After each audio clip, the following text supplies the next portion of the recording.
O fazendeiro Arlindo Gabriel teve um desses contatos imediatos na Serra do Alegre, no município de Baipendi, no sul de Minas. Depois, o fazendeiro nos levou até o local, onde ele disse ter visto e fotografado os objetos que pousaram a pouco mais de 200 metros de onde ele estava. Desceu assim no chão, na ponta dessa parede tinha feito uma espada. Eu tornei fotografar o aparelho. Então eu fotografei a fumaça também. Desceu um outro. Maior, né? Maior, branco. Ele dá um corpo de uns 2 ônibus. Quando eles me pegaram, ele disse assim pra mim: em Deus nós todos somos irmãos, nós não fazemos mal a ninguém. Tinha uma tela de um lado, outra tela de outro. Você vai lá, vai, aperta um botão assim, acendeu aquela lente. Ela disse: aqui é a lua. Apareceu pra cima o sol, ela disse: aqui é o sol. E apareceu do outro lado uma mancha. Não parecia se era a terra ou se era a luz, era uma mancha esquisita, feita uma gema de ovo. Então ela falou: aqui é onde nós estamos. O fazendeiro Arlindo Gabriel teve um desses contatos imediatos na Serra do Alegre, no município de Baipendi, no sul de Minas. Nós vamos começar a subir esta serra para chegarmos ao local onde o senhor Arlindo fez um contato de 3º grau com os tripulantes de uma nave extraterrestre. Segundo os estudiosos, para Franco Rodrigues, que acompanha esse caso desde o início.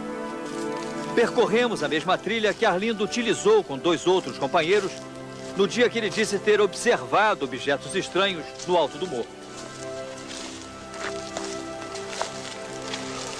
Foi aqui, depois de caminhar quase durante 2 horas, que o senhor Arlindo se separou dos outros 2 companheiros com os quais veio caçar no alto da serra. Cada um seguiu por um caminho.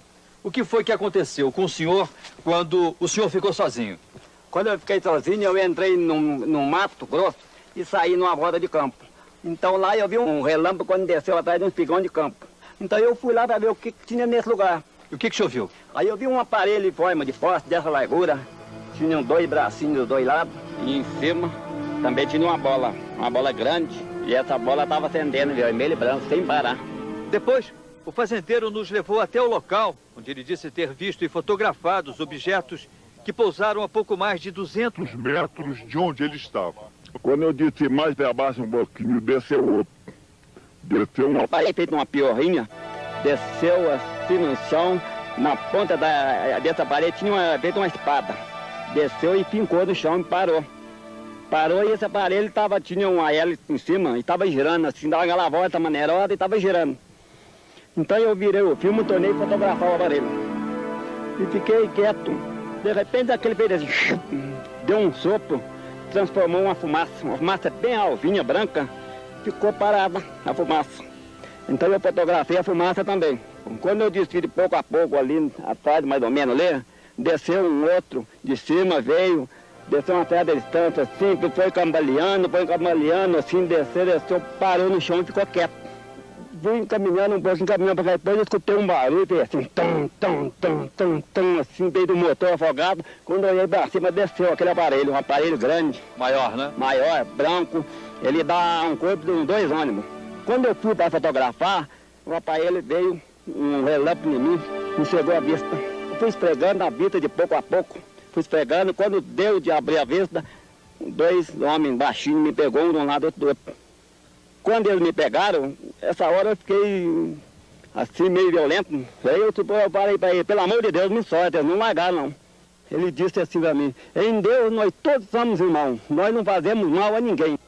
E quando eu entrei dentro do aparelho, então eu achei 2 homens, tinha 2 homens sentados numa poltrona, assim, batendo máquina. Não estava instalando, estava tec, batendo. Tinha um cômodo do tamanho de um banheiro. E tinha um aparelho repartido em 2 partes. Tinha uma tela de um lado, outra tela de outro. Você vai lá, vai, aperta um botão assim, acendeu aquela lente. Acendeu perfeito aquela lente, eu vi. Então ela fez a explicação, apareceu a lua, ela disse: aqui é a lua. Apareceu para cima o sol, ela disse: aqui é o sol. E apareceu do outro lado uma mancha. Não parecia se era a terra ou se era a luz, era uma mancha esquisita, feita uma gema de ovo. Então ela falou: aqui é onde nós estamos. Nós viemos aqui e voltamos com poucas horas, mas é de acordo com a rotação da Terra. A nave sumiu, mas deixou algumas pegadas no chão. Essas marcas foram depois analisadas pelo grupo de pesquisadores, chefiados pelo ufólogo Ubirajara Rodrigues. Um dos moldes em gesso trata-se exatamente desta peça, que nós tiramos no local, que é uma disposição trapezoidal de 16 furos, e cujo teste de peso demonstrou que seria necessário um peso simultâneo de 2,5 toneladas para fazer as 3 marcas em tal profundidade, tão simetricamente como ficaram na época. O Ubirajara guarda em casa uma outra lembrança desse contato. A máquina fotográfica que o fazendeiro usou para documentar o aparecimento dos objetos. Segundo ele, o mecanismo interno da máquina foi carbonizado pelo calor provocado pelo excesso de luz gerado pelo avistamento. Outra lembrança desse contato foi a sacola de pano do fazendeiro que teria sido levada cheia de mantimentos pelos extraterrestres. A sacola foi depois devolvida vazia, com caracteres não identificados estampados no pano. Vocês conseguiram traduzir ou tem-se uma ideia do significado dessas inscrições que apareceram impressas nesse embornal? Em termos de tradução, nós não temos nada. Mas o que há é que existe uma certa relação desses caracteres com caracteres hebraicos arcaicos. Mas tradução ainda não conseguimos. Existe alguma semelhança? Existe uma semelhança dos caracteres até com alguns trechos dos pergaminhos de Qumran, dos pergaminhos de Mar Morto.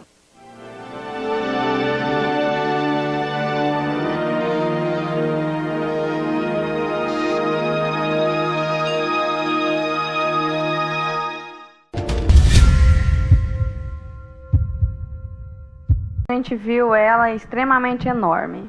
Quando eu olhei para cima, bem no rumo da copa daquela árvore lá estava as luzes, quietinha, por baixo um tipo de um anel, um vazamento de luz. Então a gente continuou, todo mundo observando, e meu pai pediu pra gente fechar o vidro do carro, né? E eu pensei, vou segurar no volante do carro, que o meu pai olha para trás e certifica se a gente está vendo realmente um OVNI. Eu fui anestesiado pela mão esquerda quando eu enfiei a mão na porta para fechar a ventarola do carro. Eu senti aquele tipo de uma agulha no dedo. Só que assim que isso foi no dedo, saiu nos meus pés. Eu fiquei imobilizado e medo de o carro talvez encapotar ou sair da estrada, que é a estrada de fazenda com um barranco. Eu pus as 2 mãos no volante e já fui atacado por um cheiro diferente. Foi quando eu olhei e eu vi o rosto, né, de um ser extraterrestre. Segundo João Caiana, todo esse processo demorou apenas alguns minutos.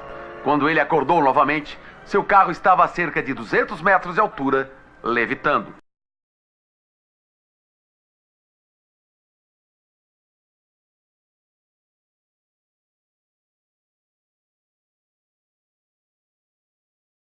Eu assisti tudo novamente voltando para a Terra. É um aparelho muito perfeito, uma construção incalculável em beleza e acabamento, muito branquinho, né? E toda acesa. É uma delícia. Eu tive condição de ver alguma coisinha muito pequenininha, muito pouca, mas se fosse para mim escolher entre planeta Terra e planeta deles, eu ficaria com deles. No interior da nave, poucos lembram o que exatamente aconteceu. Que parece que a gente estava amarrado, pé e mão, imóvel. Eu às vezes tentava levantar o olho para olhar para frente e ver onde a Lavínia estava, eu não conseguia.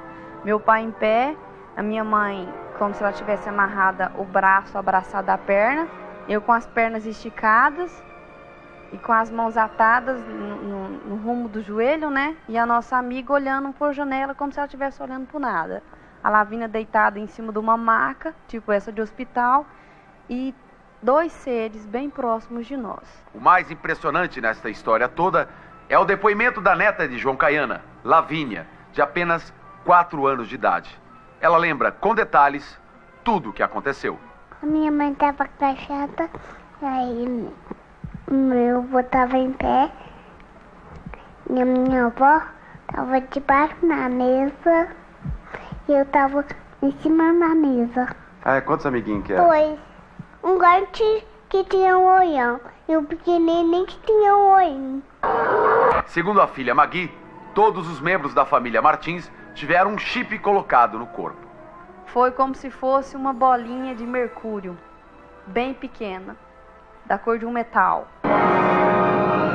O O carro foi deixado exatamente aqui nesse local, próximo a esse matabu. E assim que ele tocou no chão, ele rodou, normal, funcionando, engatado, eu desci. Fechando aquela curva embaixo ali, foi que onde a gente tornou a ver novamente o aparelho. E segundo João, foi exatamente aqui neste local que a nave desceu. Mas quais são os vestígios? Simples. As pedras aqui, naturalmente, desta cor, depois do ocorrido, ficaram assim. Pretas de um lado, da cor natural de outro. O trauma que veio depois abalou profundamente a família Martins. Hoje, João e Magui não têm problemas em falar do assunto. O mesmo não acontece com a esposa de João, Rosa Martins. Eu, como ser humano, jamais conseguiria eliminar isso da minha mente. No meio de tanta gente, por que nós fomos escolhidos? Eu até hoje, eu não consigo, gente, por mais que eu queira falar, dar uma entrevista assim, calmamente, pacífica, eu não consigo.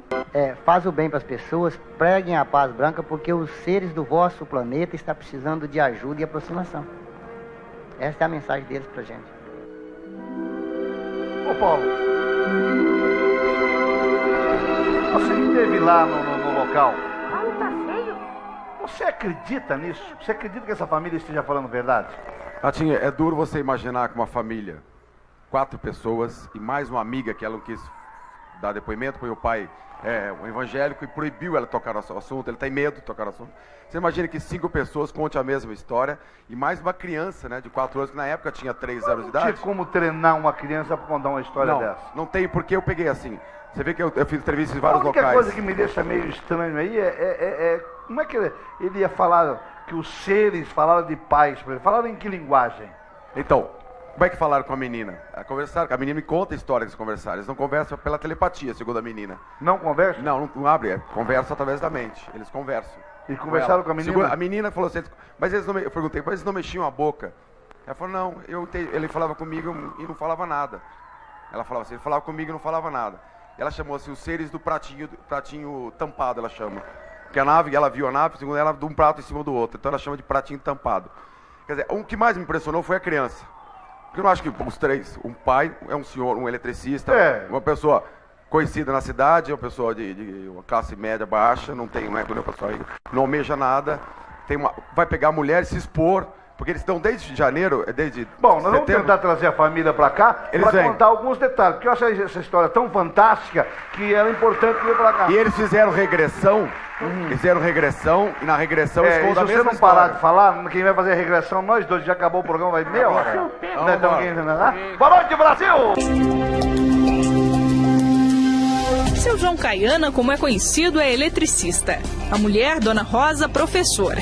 No dia que mudou a vida deles, o casal estava acompanhado da filha, da neta e de uma amiga da família. A gente vinha da fazenda. Logo que saiu, eu parei numa ponteira e eu vi uma claridade. Aí na frente, assim, em sequência, espaço curto. Eu parei numa tabu para mostrar para elas que não era avião. Eu olhei, ele já estava assim, após as árvores, né? Ele estava bem em cima. Trocou a temperatura de calor intenso, eu passei a ter frio e muito frio. Eu não vi a terra, eu só vi a copa dos eucaliptos, que era um eucalipto muito antigo e que não tinha como eu estar no chão e olhar a copa daqueles eucaliptos. Depois que foram levados, ninguém lembra de mais nada. Para descobrir o que aconteceu durante os 50 minutos que ficaram sequestrados, todos passaram por regressão com especialistas. E na regressão consta uma cirurgia na cabeça da minha filha, fez uma coleta de sangue na perna esquerda da minha mulher, a minha neta foi furada assim, parei com a coluna aqui, no pezinho. Logo depois, uns tempos, eu vi 3 na porta do meu quarto, que é os 3 que teve com nós, é uma raça.